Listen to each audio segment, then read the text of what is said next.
ನಾನು ಇದು ಕಮಕ ಹಾಡೋಕ್ಕೆ ಪ್ರಯತ್ನ ಪಡ್ತೀನಿ ಅಂತ ಹೇಳಿದಾಗ ಅವ್ರ ತಂದೆ ಹಾಡಿರೋದನ್ನು ನನಗೆ ಒಂದು ರೆಕಾರ್ಡಿಂಗ್ ಕಳಿಸಿದ್ರು. ಬಹಳ ಸೊಗಸಾಗಿತ್ತು. ಅದರ 10% ಆದ್ರೂ ನಾನು ಹಾಡಕ್ಕೆ ಬಲ್ಲೆ ಅಂತಂದರೆ ನಿಮ್ಮ ಮುಂದೆ ಇವತ್ತು ಸಾರ್ಥಕ ಆಗುತ್ತೆ. ನನಗೆ ತಿಳಿದಿರೋ ಥರ ನಾನು ಹಾಡ್ತೀನಿ. ಇದಕ್ಕೆ ಕರ್ನಾಟಕ ಶೈಲಿ ಹಾಡೋದು ಜಾಸ್ತಿ. ನಾನು ಕಲಿತಿರೋದು ಹಿಂದೂಸ್ತಾನಿ. ಹಾಗಾಗಿ ನಾನು ಇದಕ್ಕೆ ಸಂಪೂರ್ಣವಾಗಿ ಅದನ್ನು ಹೇಗೆ ಹಾಡಬೇಕು ಅದೇ ರೀತಿ ಹಾಡ್ತೀನೋ ಇಲ್ವೋ ಗೊತ್ತಿಲ್ಲ. ಇಷ್ಟು ಹೇಳ್ತಾ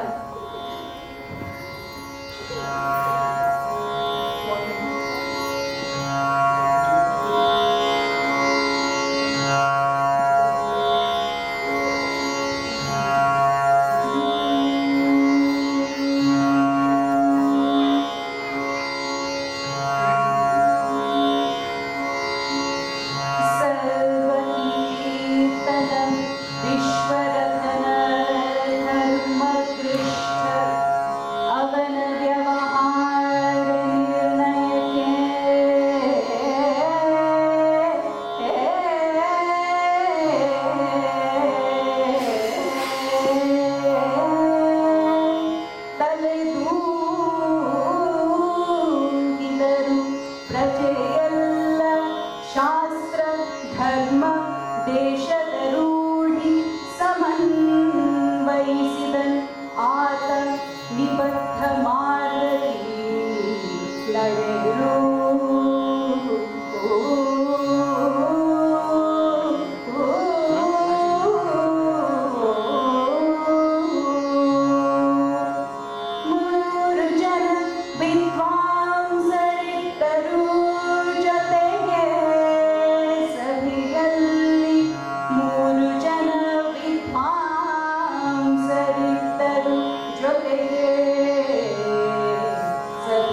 ಧನ್ಯವಾದ ಪೂರ್ಣ ಅವರಿಗೆ.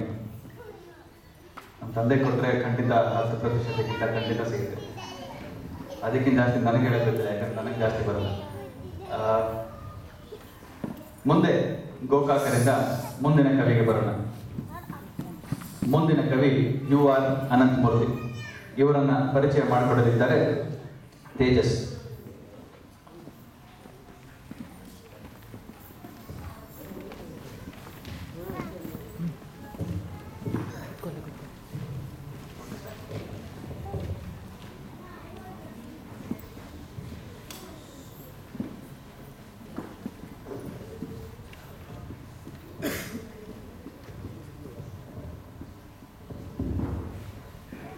ನಮಸ್ಕಾರ.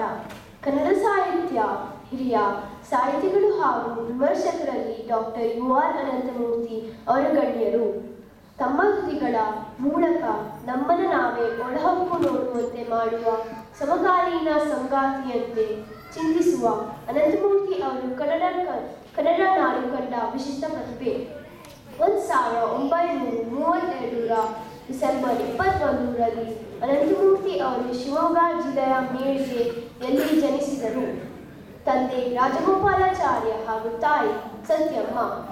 ಕೊಳಂದೂರು ತೀರ್ಥಹಳ್ಳಿ ಶಾಲೆಗಳಲ್ಲಿ ವಿದ್ಯಾಭ್ಯಾಸ ಮುಗಿಸಿ ಶಿವಮೊಗ್ಗದ ಸರ್ಕಾರಿ ಕಾಲೇಜ್ ಅನ್ನು ಸೇರಿದರು. ನಂತರ ಮೈಸೂರಿನಲ್ಲಿ ಎ ಆನರ್ಸ್ ಹಾಗೂ ಇಂಗ್ಲಿಷ್ನಲ್ಲಿ MA ಪದವಿ ಪಡೆದರು. ಬರ್ಮಿಂಗ್ಹಾಮ್ ಯೂನಿವರ್ಸಿಟಿಯಿಂದ PhD ಪದವಿಯನ್ನು ಗಳಿಸಿದರು. ದೇಶದ ವಿವಿಧತೆ ಅಲ್ಲದೆ ಅನಂತಮೂರ್ತಿ ಅವರು USA ಅಯೋವಾ ಹಾಗೂ ಟಫ್ಟ್ಸ್ ಯೂನಿವರ್ಸಿಟಿನಲ್ಲೂ ಪ್ರಾಧ್ಯಾಪಕರಾಗಿ ಕಾರ್ಯನಿರ್ವಹಿಸಿದರು. ಕೇಂದ್ರ ಸಾಹಿತ್ಯ ಅಕಾಡೆಮಿ ಅಧ್ಯಕ್ಷರಾಗಿ ಸೇವೆ ಸಲ್ಲಿಸುವ ಅವಕಾಶ ಕೂಡ ದೊರಕಿತು. ಪ್ರೈಮರಿ ಸ್ಕೂಲ್ನಲ್ಲಿ ಇದ್ದಾಗಲೇ ತರಂಗಿಣಿ ಎಂಬ ಹ್ಯಾಂಡ್ ರಿಟನ್ ಪತ್ರಿಕೆಯನ್ನು ಹೊರತಂದಿದ್ರು. ನಂತರ ವಿವಿಧ ಪತ್ರಿಕೆಗಳಲ್ಲಿ ತಮ್ಮ ಕಥೆಗಳನ್ನು ಪ್ರಕಟಿಸಿದರು. ಇದರಲ್ಲಿ ಅತ್ಯಂತ ಪ್ರಸಿದ್ಧಿಯಾಗಿದ್ದು ವೆರಸಿಟಿ ಆಫ್ ಟೈಮ್ಸ್ನಲ್ಲಿ ಪ್ರಕಟಗೊಂಡ ಎಂದೆಂದೂ ಮುಗಿಯಾದ ಕಥೆ, ಪ್ರಶ್ನೆ, ಮೌನಿ, ಆಕಾಶ, ಬೆಕ್ಕು ಹೀಗೆ ಹಲವಾರು ಕಥಾ ಸಂಕಲನಗಳನ್ನು ಬರೆದರು. 1965ರಲ್ಲಿ ಬರೆದ ಸಂಸ್ಕಾರ ಕಾದಂಬರಿ ಅವರಿಗೆ ಪ್ರಸಿದ್ಧಿಯನ್ನು ತಂದುಕೊಟ್ಟಿತ್ತು. ಇದು ಚಲನಚಿತ್ರವಾಗಿ ಸಹ ಮೂಡಿಬಂತು. ಭಾರತೀಪುರ ಅವಸ್ಥೆ ಹಾಗೂ ಭವ ಎಂಬ ಇನ್ನು 3 ಕಾದಂಬರಿಗಳು, 15 ಅಜ್ಜನ ಹೆಗಲ ಮೇಲಿನ ಸುಕ್ಕುಗಳು, ಮಿಥುನ ಎಂಬ ಕವನ ಸಂಕಲನಗಳು, ಅವಾಹನೆ ಎಂಬ ನಾಟಕವನ್ನು ರಚಿಸಿದ್ದಾರೆ. 1994ರಲ್ಲಿ ಅನಂತಮೂರ್ತಿ ಅವರ ಸಮಗ್ರ ಸಾಹಿತ್ಯಕ್ಕಾಗಿ ಅತ್ಯುನ್ನತ ಜ್ಞಾನಪೀಠ ಪ್ರಶಸ್ತಿ ದೊರಕಿತು. ಇದಲ್ಲದೆ ಕರ್ನಾಟಕ ಹಾಗೂ ಕೇಂದ್ರ ಸಾಹಿತ್ಯ ಅಕಾಡೆಮಿ ಪ್ರಶಸ್ತಿ, ಮಾಸ್ತಿ ಪ್ರಶಸ್ತಿ, ಹಿಮಾಚಲ ಸರ್ಕಾರದ ಶಿಖರ್ ಸಮ್ಮಾನ್ ಹಾಗೂ ಪದ್ಮಭೂಷಣ ಪ್ರಶಸ್ತಿ ಕೂಡ ದೊರಕಿತು. ಜಾತಿಯ ಹಿರಿಮೆಯ ಉಸಿರುಗಟ್ಟಿಸುವ ವಾತಾವರಣದ ಪರಿಣಾಮವಾಗಿಯೇ ಬಹುಶಃ ತಾವು ಪ್ರೀತಿಸಿದ್ದ ಕ್ರಿಶ್ಚಿಯನ್ ಹುಡುಗಿ ಎಸ್ತರ್ ಅವರನ್ನು ಮದುವೆ ಆಗಿದ್ರು. ತಮ್ಮ ಸರಳ ಸಾಹಿತ್ಯ ಮೂಲಕ ಅನೇಕ ಸಂದೇಶಗಳನ್ನು ಸಾರಿರುವ ಅನಂತಮೂರ್ತಿ ಅವರಿಗೆ ನಮ್ಮ ಅನಂತ ನಮನಗಳು. ಧನ್ಯವಾದ.